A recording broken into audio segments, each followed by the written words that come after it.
die Spitze, gefolgt von Max Mühlmann. Da gehen sie beide zuerst unten in die Kurve. Alles ziemlich gesittet da unten. Sie reihen sich ein und dann geht es jetzt erstmal wieder den Berg hoch.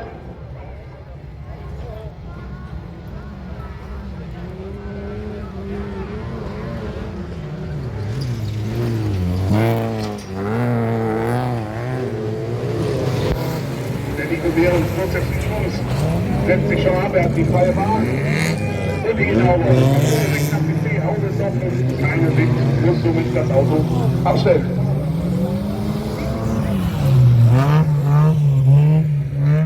Nico Behrens vor Patrick Thomasek.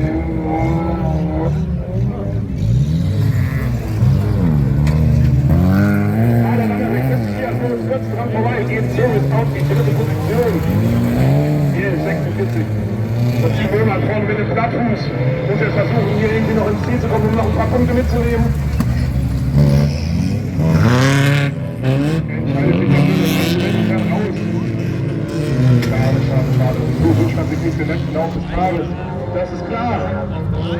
Die Spitze weiter nach oben verändert. Der schöne Nico Behrens hier im Honda Civic, gefolgt von Patrick Thomasek.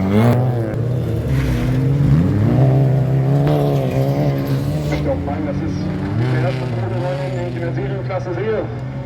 Und ich muss sagen, ich bin hellauf begeistert von diesem Fahrzeug.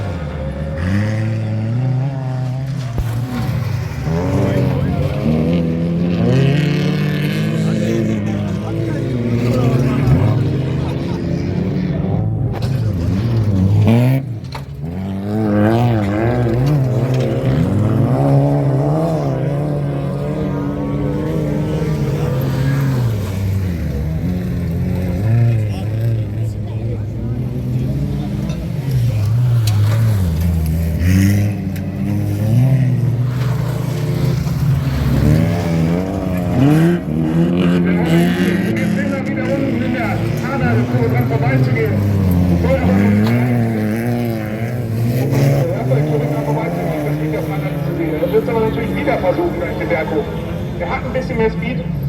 Er wird versuchen. Und ich sehe gerade unten im Loch macht er Fahrfehler. Es sieht mir nach einem technischen Defekt schon fast aus. So, dann kommt die Kontrolle wieder von hinten. Ich sehe Luca Kiefer, der da schon wieder drückt. Der jetzt ja noch mal irgendwann vorbeigehen möchte. Und es geht jetzt Schlag auf Schlag. Natürlich die Spitze ins Ziel.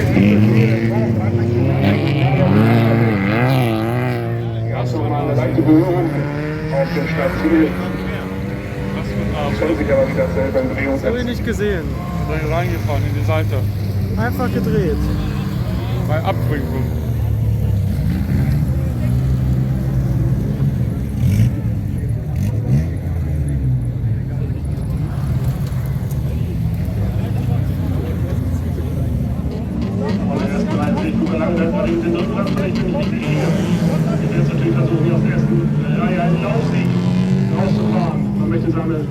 Sagen auch hier sein Heimrennen, das heißt, dass natürlich die Ansporn hoch, hier ein ordentliches Ergebnis zu erzielen. Und wird es wieder eng, sind sich aber bis jetzt alle einig. Gehen hier mittlerweile schon mit 3 Leuten den Berg hoch. Was ist die Strecke bereit? Das macht Freude.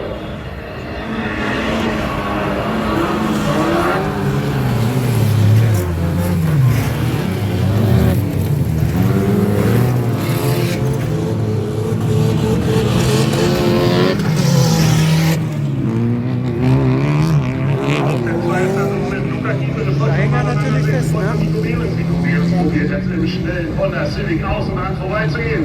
Schafft es aber noch nicht, kriegt er eventuell mehr Schwung. Das sieht noch nicht so aus.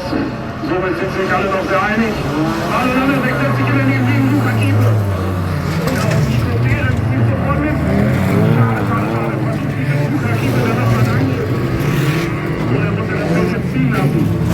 Moment, die Autos sind sich geeinigt dadurch. Kann ich sagen. Er möchte jetzt noch wieder die Plätze nach vorne. Der Polo zieht schon. Besser auf jeden Fall wie sonst. Aber vorne immer noch die 12:31 Liter lange. Und Nico Behrens versucht hier außen nochmal sich zu zeigen, soll er noch nicht reichen. Er bleibt stehen. Und jetzt kommt der Angriff von Luca Kiefer auf der Innenseite. Kann er schaffen, er setzt sich neben Nico Behrens. Er setzt sich immer neben. Jetzt kommt Robert. Der ist schon im schnellen Weg. Sie gehen voll aneinander weg vorbei. Sauber. Wer bremst später? Wer kommt als erstes wieder aus dem Loch? Nico Behrens sind außen geschwungen. Da berühren sie sich. Da wird so ganz eng. Luca Kiefer hat das Nachsehen. Fährt den Ball ein wenig hoch. Schade, schade, schade. Das war sehr schön anzuführen.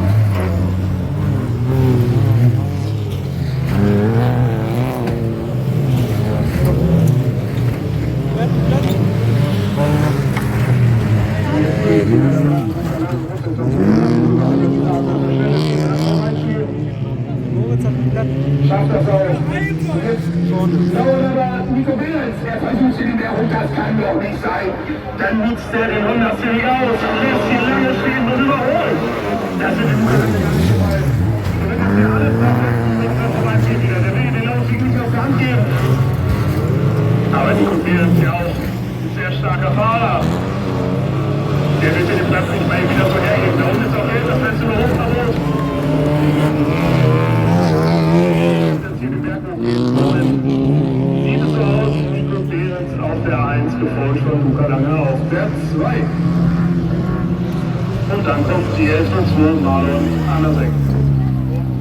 Was war das denn?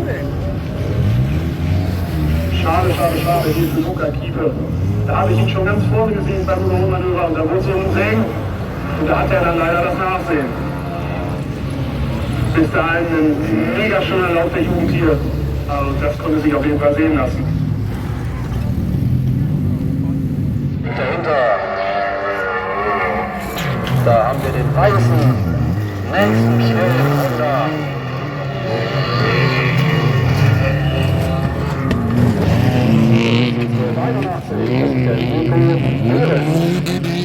Dahinter der nächste Honda Civic, Max Mühlmann, der jetzt aber von dem Polo 9 in 3 ganz scharf attackiert wird. Muss sich hier wirklich strecken, der Max, dass er den dritten Platz hält. Da kommt nämlich schon die Attacke. Da wollte der Patrick Thomasweg schon innen reinfahren in den Berg hoch.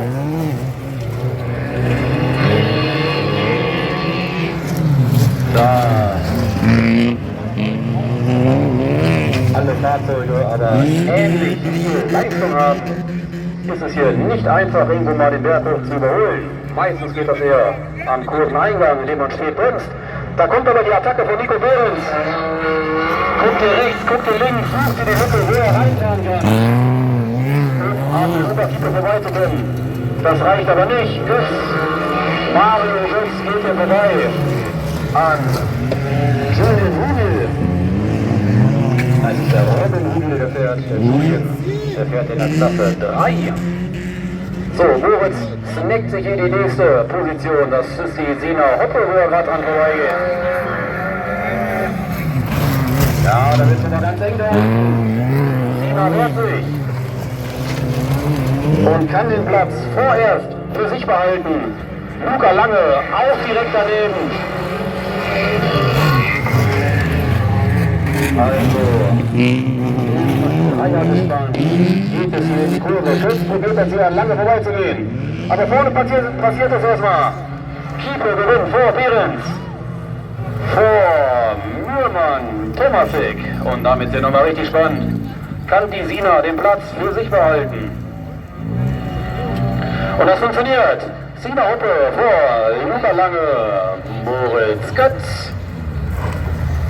Und die 12-11, das ist der Raphael Klöpping.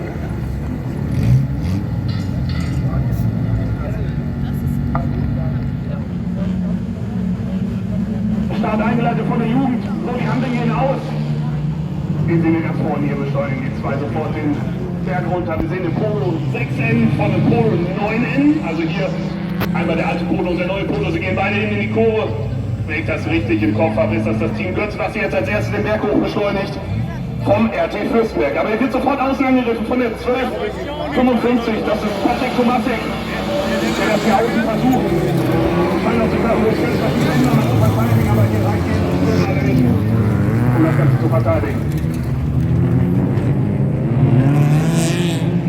Dahinter dann mit der 1231, das ist Luca Lange, der hier im Moment auf der 3 fährt. Im Opel Corsa A, wenn ich richtig liege, ist es ein 1,4 Liter mit 8 Ventilen. Das heißt, er wird auf 8 Ventil Technik gesetzt und nicht in 6 Ventil Technik. Dahinter dann die 1102. Marlon Andersek hier mit dem Corsa geht, der dann die 6 Ventil Technik hat. Das heißt, hier 200 Ventilen. mal zeigen, wer hier hat. Dahinter dann im schnellen Honda Civic Nico Behrens. Er wird sich unten nochmal eingebremst, wird ihn. Luca Lange kann das Ganze aber verteidigen. Somit die Position unverändert. Patrick Tomasik auf der 1. Dann Moritz Götz auf der 2. Luca Lange auf der 3. Verfolgt von Marlon Hanschewig und Nico Behrens.